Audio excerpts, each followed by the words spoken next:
หานอยู่มื้อนี้นะหาอยู่หากินมื้อนี้ไทยไอ้โตเบิ่งนี่อันนี้เด้ออันนี้มันบ่อยากมาโอ้ยอูมอีกอูมมักเยิงอูมมักเยิงเลยเดี๋ยวนี้มันยังงับมือจักโลวะ10 ใหญ่ก็มีน้อยก็มี11 โล10บ่แม่น10เครื่องเฮ็ดไปฮอดคันเด้อล่ะเอาบักสมนิดหมดมือวันนี้อีแม่ก็เฮ็ดเวียกเพิ่นเฮ็ดต้นดิบ่กายไปแต่เช้าสวยเพิ่นอันนั้นนะ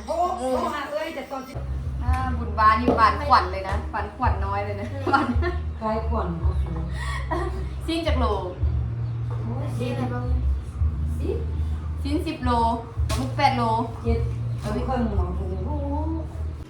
แซ่บบ่รสชาติข้าวเหนียวไว้กินข้าวจังมือล่ะใครแท้กินข้าวมือละข้าว3ครับเขาเก็บมือ1 3อีพอไปยามบิดมาแล้วมาเบิ่งว่าสิได้ปลายื้อบ่ปลาเคิงยังอยู่เป่าอยู่หากับมาฮอดเมื่อกี้เนี่ย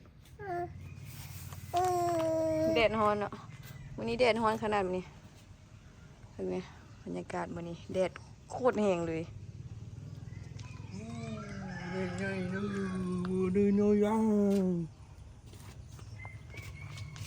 จะตูน3 ตัวโอ้เกือบถึงหน้าบักเยิง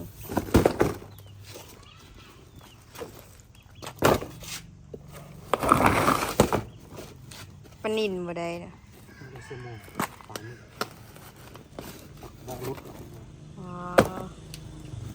ปลาใหญ่เยิงมี3 ตัวนี่ใส่แต่เบ็ดจะสิได้แต่ปลาเขิงใส่โมงแล้วได้ปลานินครับว้าเยิงซ้ำบักเยิงเลยนี่นะอ๋อ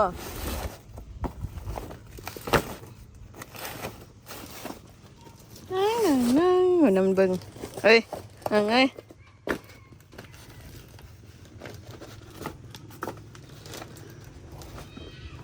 มันได้คนอยากได้ดีๆนะเอาลงก็จะเซตมาท่ามอยู่เอาวะโอ้ยดีมืออีก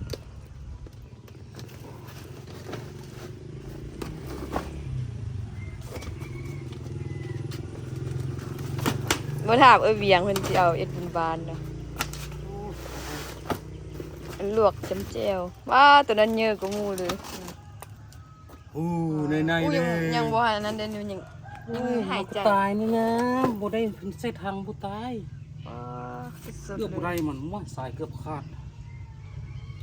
ตัวใหญ่ใส่คนเห็นโลวันนี้เฮ้ยอันขีบมันยังเหน่งโอ้คุณมาเอาปลาว่ะโอแมนตีมาขายเครื่องว่ะเดี๋ยวเอามาเอาปลามาขายเครื่อง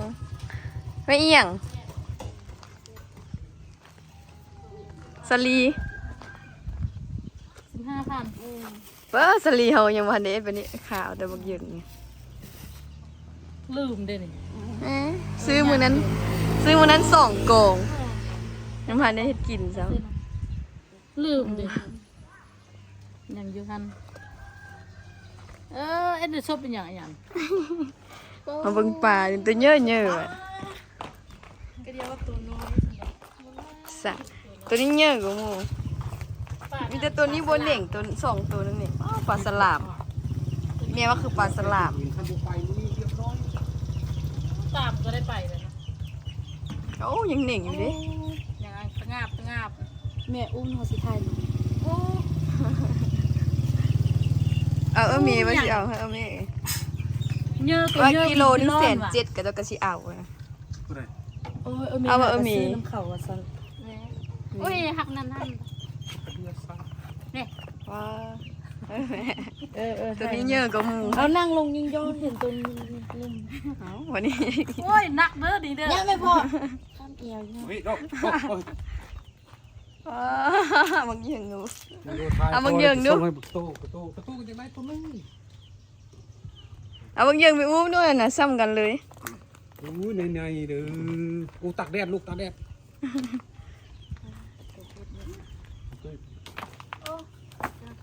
สร้างเลยไหม น้องโลนี่แหละ เล็กตัวนึงส่งคนนี้นะ เอาท่าเลยตุ้ย ตู้อยู่ในชาย ไปละส่งของพ่อ ส่งของพ่อ เอาเลยอะไรวะ ยังค่ะนั่งลงยังย่อไหม นี่ไปหากระเพาะได้กินอยู่มื้อนี้นะมาอยู่ ไทยหูหรือไทยคลิป มาอยู่มื้อนี้นะหาอยู่หากินมื้อนี้ ไทยไอ้ตัวเบิ่งนี่ อันนี้เด้ออันนี้ มันบ่อยากมาโอ้ยอูมอีกอูมมักเยิงอูมมักเยิงเลยเดี๋ยวนี้ มัน เอาเส้นนี่เลยจักเลย มักเยิงนี่กับปลาเคิงนี่นะ ป้าบึงมันเถื่อบ่ยอม ไป เข้า เคยเดี๋ยวหันมันจะ บ่เข้าก็ต้องบ่อยากเข้า โอ้ยนี่ก็อยากลงอยู่ โอ้10อ่านว่า10ขึ้นเนื้อ 10 โล เพิ่นว่าเอาละตุ๋ย ผู้ใด อีเมย์ว่าเอาละ ว่ามีคนหากเอามาส่งหาน้อง เด็ด ส่ง กระเดือดซะยังให้ป่านน่ะ ไปส่งผู้เดิน คันหมูคำปัง พอยลี่ โทรนั่นไหมตุ้ยโทรหาอีลี่แล้วโทรหาปอนไหมจะไม่ไปกูอยู่เฮือนเขา เขาว่ามัดอันนี้ละมันนานอันนั้นวะ ค่ะ เห็นอยู่ TikTok โอ้ยอันนี้ก็อยากลงอยู่ โอ้ยตัก โอ้ แดด ทำตักแด แล้ ด ว เป็นวัดคนนั้น มาอยู่พี่ โอ้ไม่พัดข้าวมือนี่นะเอาอมเลยไหม มันอยากลงอยู่นะเมื่อยเด้เยิงเห็นไหมโอ้เห็นอันอยู่คลิปหน่อยก็จะว่ามัดแล้วนี่ละมันอันเสียนนันตรุยว่าซั่น เดินล่างนี่นี่ ว้าอยู่กล้องนี่คือว่าตัวน้อยแต่ว่าตัวจริงน่ะตัวบักใหญ่ ฮัลโหลอลี่ ๆน่ะ ตั้งเทียง อัน ตั้ง โทร เทียง หาพ่อจะดูเอาปลาคึงบอก ขึ้นสั่งน้ำมาสิ แม่นเพื่อนว่าคนอยากได้แล้ว โอ้ไม่ พ่อหา นับ ไปได้มาเป็นทางพ่อบอก อันยังงับมือ จักรู้ว่ะ แม่น 10 ง่ายก็มีน้อยก็มี 11 โล ลองถามบ้าง บ่แม่น โอ้10 เครื่อง10 โล 10 โลครึ่ง 10 โลครึ่ง โอ้ ตัวนี้10 โลครึ่งทุกคน รถแสนเจ็ด 10 โลครึ่งตัวนี้ ตัวน้อยอันนี้ 3 โล 4 โล เพราะผ่านได้สั่งครับประมาณนั้น มี นะ ได้ตัวต้นกระดูก เบิ่งสั่งเบิ่งก่อน เดี๋ยวเด้อกำลังสร้าง ตัวนี้4 โล 8 4 โล 4 โล 8 4 โล 8พอดีแซ่บนะ4 โล 8 โอ้ตัวนั้น10 โลครึ่งอันนี้4 โล 8ตัวนี้น้อยกว่าหมู่3 โล 5 มี3 โล 3 โลครึ่ง 8กับโล 10 โลครึ่งคุณ เจ้าโตเท่าเดิม มี3ตัวว้า ตัว3 โล 3 โลครึ่ง มี3 โลครึ่ง ตัวน้อยสุด3 โล ตัวน้อยสุด บอกตัวจะมาเบิ้ง ตอนนี้มาสวยเวียกแม่ปิ่นแก้วละเฮ็ดไปฮอดคันเด้อละเอาบักสำลิดหมดมือวันนี้อีแม่ก็เฮ็ดเวียกเพิ่นเฮ็ดต้นติบ่ ตุ้ยใส่เราไปลองกินเบียร์ กายไปแต่เช้าแต่สวยเพิ่นอันนั้นนะ โอ้โหหาเอ้ยแต่ตอน11 โมงได้ก็ขึ้นมาไอ้เบี้ยงไปฝากสมฤทธิ์แด่โอ้ยฟังจอกอยู่พี่เด้อเออ จนเมื่อยเอามัน เอาให้มันอยู่น้ำมันบึดเดียวนี่บอกมันโทรหาเจ้าติ โทรว่าจะมาฝากเพราะเราไปกินเบียร์อยู่คุณไปงานน้องเขาหามา บ่ได้ไปแห่ต้นน้ำเขาว่ะ เขาไปเท่มาก็ไปแอบต้น อีแม่ว่ามื้ออื่นว่าซั่นเฮาก็บ่ได้ไป เด้ มื้อนี้อีแม่เพิ่นเฮ็ดต้นนั่นเด้เฮ็ดไปมื้ออื่นว่าซั่น มีแต่ไปว่าเล่นบ้านมันก็ไปเคนเพราะนั่นเนี่ยตัวบริแห่เพราะเดี๋ยว มื้ออื่นแห่อันซอฟอันเดี๋ยวยอดโซฟาสิว่ะ เข้าโมงคนเอง บ่แม่นเล่าข่าวติอันนี้ ซอยซีนี่เพิ่นซอยซีได้บุญบ้านมื้ออื่นชิ้นงัวเลยเนาะนี่อันนี้เป็นซอยแล้วล่ะ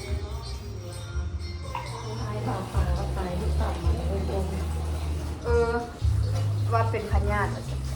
เขาว่าลดลงเหรอ ว่าเป็นพญาติเราเองมันเลย ยังไม่ได้เมียอ่ะ เพราะว่าได้ เนาะคือว่าบักนี่ เพราะว่าได้ก็ทุกสิ่งแล้วป่านะ ล่อยความมันนี่มันความ8 โลซอยแล้วนี่สิมันล้าง ซอยได้จังล่างเสร็จแล้วไม่เอาใส่ผักเลยใส่ถุงยางแล้วเราก็มีแต่ลวกเลยเอาไว้ผักออกมาล่างใส่ตู้เลยนะมือนี้นะเขาพูดอะไรนี่ ขามือแล้วเขาพูดได้มืออื่นว่ะ มือนี้บอกต้มปลาวันนี้ไว้ผม ต้องแบบ ซอย มันเกี่ยวเครื่องหรือไว้ไม่ดีนะ น้ำมันนี่เนี่ยมันจะ เตรียมแล้วมืออื่นเขาก็เฮ็ด เก็บตัวนี้แล้วเราสุดจะได้ซอยอันซีดหมูว่าซีดหมูคือน้ำมันต้มปลาแรกปลาต้มนี่เหรอเนาะ มืออื่นก็ได้ ต้อง มือต้มนอกไปนะเขาพูดหูลูกมาเลยนะเขาพูดแล้วนะเนาะแต่ว่าเรื่องนี้มันแล้วเมื่อไหร่นะอย่าไปเอาไปมีผู้ช่วยอยากเก็บมาเร็วกับคุณไปอยากจะร้อนมา เอ็กซ์คือว่ามันโน้ตเอ็กซ์มันลาย เว้นประมาณนั้นอันนั้นไปอาศัยครอบครัวแล้วแล้วมีสตูนี่ในสไตล์เนี่ยไม่ได้มาฝากเป็นพวกอย่างนั้นทำเป็นผมเป็นบ้านเป็นบ้านโต บ้านบ้านที่อยู่เงินบ่ได้เฮ็ดก็เลยไปช่วยโรงเรียนบ่ได้ค้ำหลายปีนะ ถึงเลขก็อย่างเราเลข6 ตัวนะ ถึงจริงครับตอนนี้ถึงเลขแล้วมันวันแล้วล่ะ ทำมือจะเอ็นลามได้ปะ นี่ล่ะอีกวะ บอกให้รับกิน ลวกสิ เนี่ย เอา ไปมาซอยไปมือซอยอันนั้นมาซอยไปมือ ซอยไว้พอแล้วเดี๋ยวรับพักชนิดสลับพอละซอยไว้เลย ซอยนี่เลยที่บุเรน บ่ล่ะมีให้กินแรงนี่ กินแรงดี ทีแรกก็กินมื้อเช้าต้องมี โอ้ ร้าน มื นึง อเช้า มันจะเป็นลาบ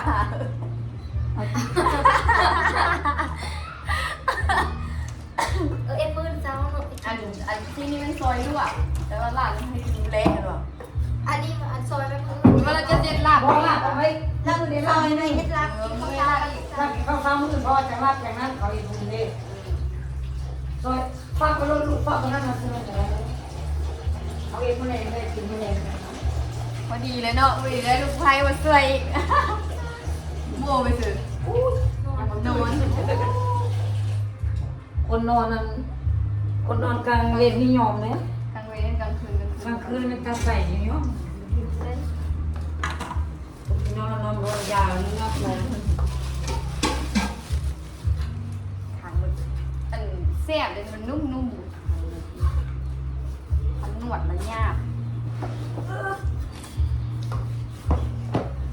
บุญบานอยู่บานขวัญเลยนะบานขวัญน้อยเลยนะบาน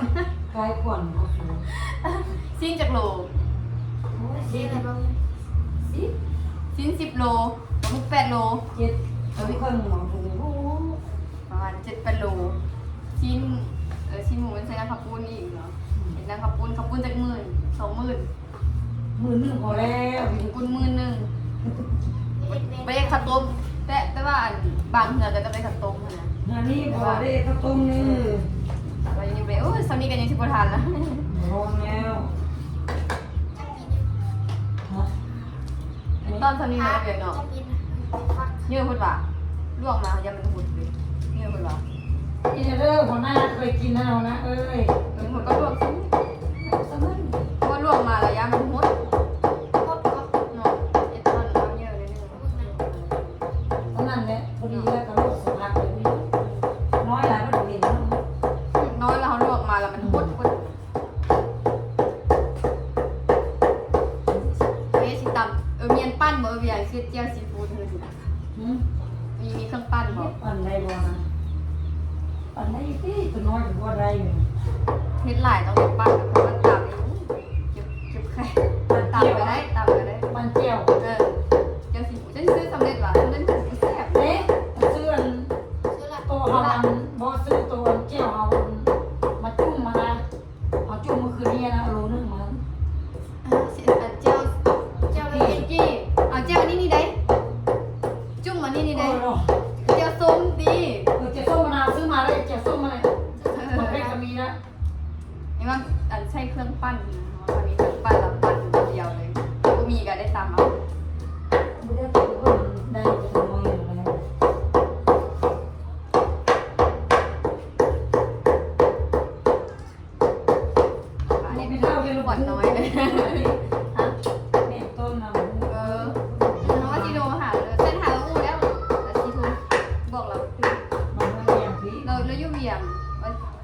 เราสิมาเพราะว่าอู้มืออื่นบ่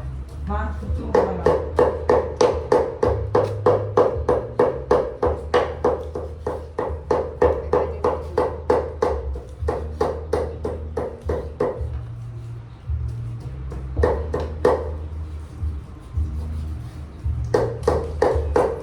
แต่ว่าปีกายเนี่ยโอ้โหเราไปพูดไปซีประมาณ5-6 โลได้เลยมั้งปีนี้จะไม่เริ่มเอามา โอ้เจอยืนเข้มทางนี่เขาถึงแวงง่ายของประมาณแล้วเฮือนเขาแล้วอยู่ในแหละส่วนหลายแล้วเป็นเฮือนหลังสุดท้ายนะมันก็มีคนไปได้แล้วเราไม่เห็นภาพเลย เขาไปเขาเมาเลย ไปเป็นมอสุดเมา ตะกี้พ่อยังกินเบียร์ได้ไม่แห้งลูกเลยก็ได้30 กีบ ลอง อันนี้ก็แม่นวะโอ้ยผูกขนาดวะ30 กีบวะ30 กีบตัวนี้คูคณะเนาะนี่เป็นคูคณะแล้วก็ตับจะไว้เส้นลาบอันนี้เป็น30 กีบ 30 ลืมแม่ 30 ลืม เขาเด้อเขาเป็น30 กีบอันหรือว่าอย่างว่าย่อเนาะกระเพาะมันเนาะกระเพาะงัว กระเพาะงัวบนนั้นขี้เลย อันก็อันเคยท่านมีดู วันเพียนวะ ในไหนป้าจะงวนนะ อันนี้ปะ อันมันมีเป็นอันแม่นคือนะ ตัวเดียว มีตัวนึงอีกปะ นี่ตัวนี้ดิเดี๋ยวนี่นะขนาดคูคณะ อะไรวะ อันนี้มันบ่มี ตัวนั้นนะ ตอนนี้กำลังฟักซีนอันหมูฟัก3 ชั้นเนี่ยใส่อันน้ำข้าวปุ้นเนาะอันนี้เขาซอยปลาหมึกซอยซีนอย่างแล้วเรียบร้อยละนี่อย่างแต่ท่านน้ำก้นมาแล้วก็เชฟมาติ่งนี่ก็จิฟักหมู3 ชั้นนี้ใส่น้ำข้าวปุ้นคือจิแซ่บนัวสุดแล้วจึงสิมาล้างผักล้างหอมอันนี้เป็นอันเพื่อนเจียวไว้ลวกใส่กับอันปลาหมึกค่ะนะไว้ลวกใส่ปลาหมึกอันนี้ผักสลัดเอาไว้กับลาบไว้กับซีนพันซีนค่ะนะอุ้ยสุดยอดเลยอันนั้นเนี่ยเพิ่นตุ้มเหมือนอย่างวะตุ้มเครื่องในปะคือว่าเห็นเอามาขูดเธอหนึ่งอะก็โอ้แมนตุ้มเครื่องในตุ้มอีกเธอหนึ่งเอามาขูดแล้วก็ตุ้มอีกเธอหนึ่งเบิ่งน้ำเพียทุกคน อันนี้เพียเรียบร้อยแล้วนี่อันนี้ก็เป็นเครื่องในแล้วก็จีนเอาใจสิเฮ็ดลาบมันจะใส่บ่หลายเพราะว่าไทยเหนือนี้เพิ่นบ่กินเผ็ดน่ะจะใส่น้อยนึงให้มันหอมเดี๋ยวเพิ่นสิมาปรุงแล้วก็คูณเลย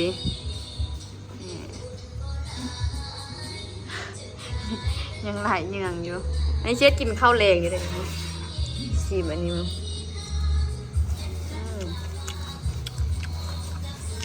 แบบ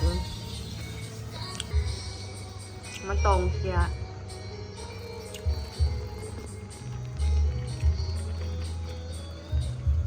เพียนี่มันใส่ลาบอย่างเดียวเลยยังซีเฮ็ดอันเจลเพียอีกเอาไว้จุ่มซีนไว้จำซีน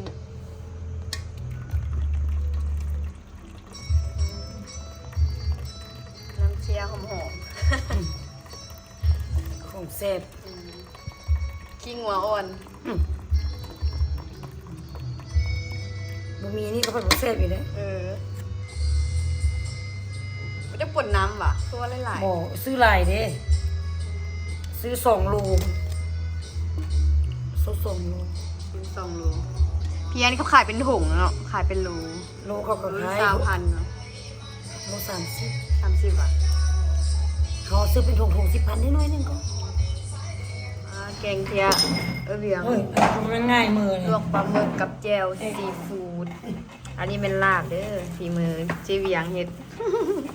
ต้มไก่เหลือแต่ตีน ยังก็ ฮะ ไม่เคยกินเด้ อาหารแรงมาเนี่ยไก่เอ็มกับเขาอ้าวว่องเรือวะเหลือกันหนึ่งมาเด้อทุกคนกินข้าวกันเด้ออาหารวันนี้มีแต่เนื้อสุดแซ่บอีกแล้ว มีลาบมีเก่งมีลวกหมึกลวกคางหมึก ตัวนี้บุเพ็ดเด้อเอ็มเจลอะไรเฮ็ดอันปุ่นน้ำ แม่คือจุดนี้เลยไก่ โอ้มีต้มไก่อีกวันนี้เด้จำเจลเนี่ย จำเจียวส้มอะไรนะ วันนี้มากินข้าวอยู่งานบ่ตันว้าวท่า ถ้านั่งกินข้าวอ่ะ บางนั่งทานีนะ โอ้โหนั่งยังยอ จ้อยเลย ตัวยาวนี่เนาะข้าวกินบ่กินมื้อเช้าบ่กินข้าวมันกินแต่ที่มื้อเช้าบ่กินแต่ตอนสวย พอมากินข้าว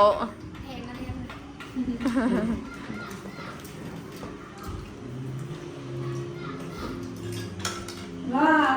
กินเอ็ม เกี่ยวเลย ไปอินบุญแล้วปินนะมันเป็นแก้วไปกินแล้วเราไปรินบุญละลูกดนตรีเขามามื้อนี้อะเด้นะ สองเพื่อนมาสิ เฮ้ยบ่เว้าเลยมันบุญงานนะใช่ป่ะยามบุญ ได้แสนหนึ่งหรอ แซ่บบ่รสชาติข้าวเหนียว ไว้กินข้าวจากมือล่ะ กินสมือ เออใครแท้กินข้าวมือละครับ เป็นถึง3คาบ เขากินมื้อหนึง3คาบอัน มันกินได้หนึงแต่ว่ากินหลายบาทเลยนะกินแต่2คาบเลยเนาะโยม กินแต่เดียวแล้ว กินตอนเดียว มื้อละคาบแล้ว กินตอนแรงเลย กินข้าวแสดงจึงมีแห กิ ง นกับพ่อแล้วแห้งบ่ได้ไปเสียอะไรก็จะ เสียแล้ว ซื้อยาไว้แล้ว ตายว้าวอะไร ยืดอยู่ไหนครับ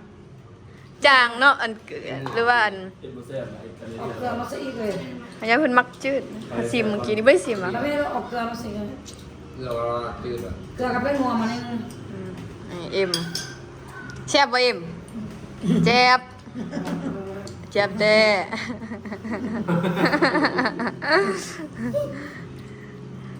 เอ็มละกินนั่นบ่ได้หลายบ่ได้อันหยาบนี่เพราะว่าเพิ่นบ่มีแคลล่ะมียังแต่แคลกกบ่ โอ้เรือปลาเครื่องพ่อจะมาจุ่มกินเนาะ หายังว่าบ่ได้ถามเวียงเพิ่นสิเอามาเฮ็ดอันจุ่มจำแจ่วบ่หุ่นบานโอ้เพิ่นสิเพิ่นซื้อซีดแล้วเพิ่นสิบ่เอาละติว่าทั้งซีดทั้งปลาหมึกล่ะ จุ่มมาซื้อกินครอบครัวนั่นสิครับ เออ กินก็กลัวแซ่บเลย อันพ่ออีลี่เอาอันโต3ลูกปลายหั่นเด้ เออ พ่ออีลี่ปลาแก้วหั่นนะ บอกกันนี่เอาเอ็ดบุญเนาะกันมันเป็นบุญเอามาจุ่มแซ่บ อืม บุญกับบุญ แซ่บแล้วว่ามื้อนั้นเฮากินก็แซ่บเนาะไอ้จุ่มกินมาจุ่มน้ำใส่กิน หลายคน หลายคนจึงญาติกันกิน แซ่บกินครอบครัวนี่เอาเค็มบัดนี้เพิ่นว่าสิเป็นอันน้ำซุปเอ้ยบางเฮ็ดเมื่อวาน ใส่หัวใส่เกลือ2บวงคนคิดว่ามันเป็นนัวซั่นป้าสมพรว่าเค็มใส่ขนอยอีกเด้หั่นนะขนอยอีกถุงหนึง กินเจ็บหัวเค็ม เข็มจนเจ็บหัวเขาคิดว่ามันอยู่ก้นหมอบ่ก็เลยบ่เบาเอานึงบ่ตันว่าเข็มแน่เอาเว้นแต่เฮาแล้ว อันเอ้ยมันจีส้มมันจีไปเค็มเลย ทำอีทนพอดีแล้วแซ่บแล้ว ปรุงพอดี สาวเสียงขวางให้เสียงขวางก็เสิร์ฟมักแค้นเลยเนาะลาบแม่นว่ะ จะลงมา มักมาดว่ะอ๋ออันไทยเหนือเขามากินมักมาดมักแค้น เอาพระบุญมีได้จุพี เป็นแนวใดแซ่บอยู่ว่ะถึกปากอยู่ติบ่แซ่บก็บ่ได้เนาะ เออแซ่บบ่แซ่บก็ต้องแซ่บนะแต่ว่าแซ่บอีหลี เราอยู่สักก่อน เดี๋ยวขอตัวกินข้าวก่อนเด้อทุกคน ความในใจอุตส่าห์เลยเนาะกินข้าวแล้วเราก็สิมากินของหวานหนูนี่ปอกมังไม้บำรุงลูกชาย ให้ลูกใส่ถ้วย จอยโหดแล้วจะจักโหล มันก็ได้60เนาะ 60โล 60 ว่าช็อตอันผู้สูงเด้ มันคนสูง60เหมือนกันนะ มันมีแต่กระดูก มันมีแต่กระดูกย่างใด อ้าว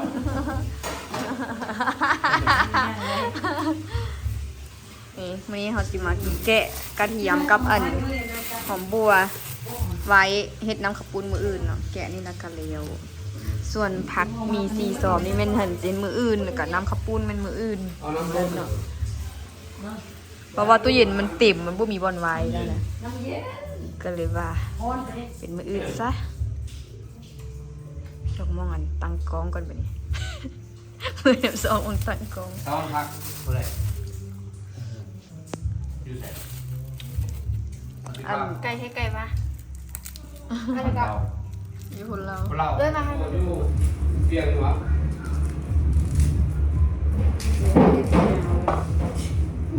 ได้เดินตัวคุณ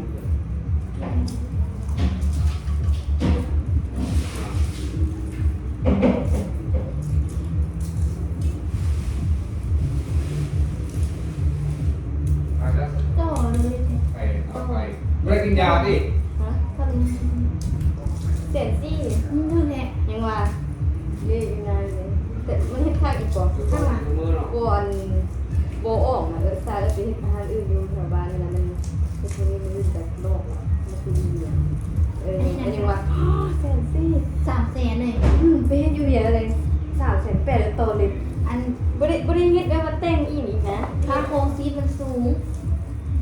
ว่าเฮ็ดก้อนอันเฮ็ดปีกายนะ300,000เป็ด เฮ็ดนี่ซื้อๆนะ300,000 แม่ยังว่ามันก็ไปแต่งงานเล็บอย่างเลยตอนเลยนะว่า300,000มันต่อเล็บเด็ก แพง มั มาน ก เป็นงานอย่างว่าเป็นงานโด่ง เห็นว่ามือดอกที่เขาแต่งมึง500,000มาแล้วงานไม่น้อย แม่อันยูเวียเขามาแต่งอยู่ 500,000 มัน มึง เครื่องสำอางเขาเลย มึง500,000 แต่สุดราคาแต่ว่าเล็บนี่ให้เจ็ดพุ่งอีกค่ะ ยอมเป็นเขาแต่งมาคือไปงานนี่เป็นดู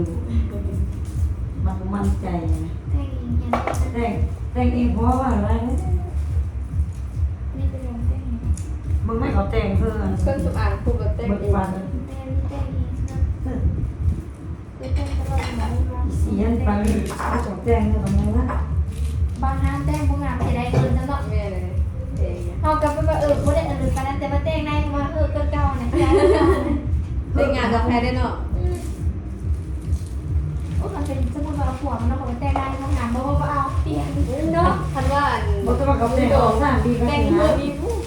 ได้นะ สมมุติว่าน้องเป็นเจ้าสาวแล้วเขาแต้งหน้าเพิ่นน่ะโอ้ นั่นแหละยังว่าแหละ บ่ได้คันมาบ่ถึงเจอเขาก็บ่เอาได้เนาะบ่ล้างเอาเลย3มื้อเลยเทื่อเดียวเนาะ มันกะสิบ่ทันทันแล้วพอดอดงานเนี่ยวันนี้มันงานเนาะ จะมาโดดมาเทื่อเดียวเขาต้องเลือก3เดือนนั่นแหละ ต้องไปลองสัแต่งให้แล้วเขาก็ไล่เงินให้เนี่ยไปลองแต่ง นี่เราเป็นเมียสวยๆไอ้เมียสวยๆนี่เราเห็นเด็ก นี่ ผู้เห็นเล็บนี้ได้ใส่อัน โอ้โห ว่า ว่าจะไปเฮียนลูก มันมักสั้นไง จะไปเฮียนแบบเฮียนสวยๆเลยนะว่าจะมีอาชีพที่โตนะว่าเฮียนโตนะสวยๆต้องใช้หัวบุตร มักแต่งหน้าแหละสืบสวนอันอื่นกับโบความมักเห็นนะ แล้วเฮียนเลยคือเฮียนบอกมันมากนะ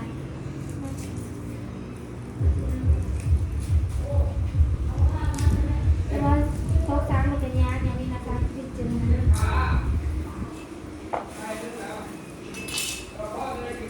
ที่ซื้อให้กาแฟเนี่ย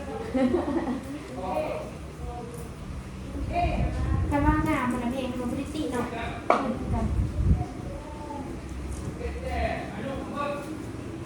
ถ้าพวกงานมันรู้เพลงดิ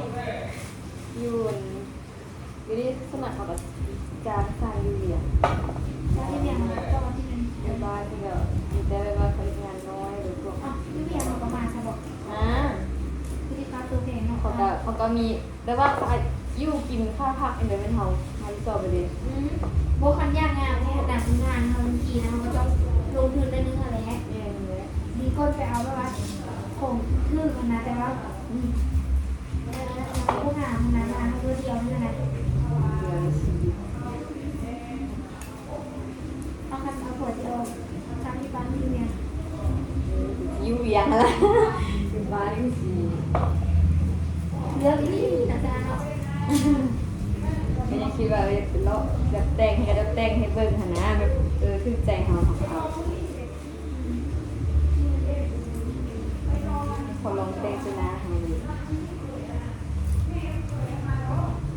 ไม่ว่าที่มันนั้นจะได้ที่ว่าที่เขาจับอ่างโคบกันของเรานะ ว่าที่แต่งเองอีกแต่งหน้าได้สาวเอง มีเครื่องอันโคบแล้วแบบไปศึกษาเนี่ยนะจะเห็นงานมันเขาจะเอาเจ้าชิ้นนั้นเครื่องของเขาเองนะเขาจะไม่ได้เสียรายไม่ได้เสียค่า มันก็คือก้าวแหละเพราะว่าตั้งแต่งหน้าแต่ละคนเขาก็มีเครื่องสำอางของเขาแล้วเขาก็ว่าลุงคือใดมันคือของเขาแล้วมันเป็นเครื่องสำอางเขาแล้วเขาก็เดี๋ยวว่ามันวัฒนธรรมนะวัสดุอ่ะตอนนี้กันแล้วเบียกเป็นทีเรียบร้อยแล้วทุกคนว่าซีโบนซ้อมพักแต่ว่าก็ซ้อมมาเลยจ้ะว่าซีล้างแต่ว่าตู้เย็นมันเต็มแล้วก็เลยว่าบ่ได้ล้างแล้วปาดอยู่ซี่เลยมีแต่ซ้อมแล้วก็ซอยไว้เนาะอันนี้เฮาจีนลวกใส่เอียงเกาะปลาหมึกมีผักบงแล้วก็ผักกาดขาว อันนี้เป็นผักกาดโสมมี3อย่าง3ผัก3ชนิดมื้ออื่นแล้วจึงสิเอามาล้างเนาะเอามาล้างแล้วก็ลวกไว้ เพราะว่าตอนนี้เห็นเต็มแห้งตู้เย็นเพิ่น บอกเขามาให้ เอ๊ะหอมลาบกะหอมลาบได้เยอะนะอันนี้เป็นหอมลาบ เอาเซนอันนี้ โซมเรียบร้อย เอาเป็นห้างได้กิน เขาตู้เย็นไหน กินแต่เช้าจนค่ เอียงมืออื่นวะ ก็เดี๋ยวมืออื่น อย่าจะบอกเลย เนี่ยเขากับเบิร์ดเท่านี้แหละทุกคนเดี๋ยวซีได้ออกเมือละมันก็ต้องกินเลี้ยงวันไม่ยิงกันนะตึมยังมีแต่เปิดเพลงออกดังๆอยู่เจได้ก็ได้เอาสำหรับคลิปวิดีโอนี้ก็ขอตัวลาทุกคนไปก่อนเด้อฝากทุกคนกดติดตามกดไลค์นะฟังติ๊กสาวลาวน้องสา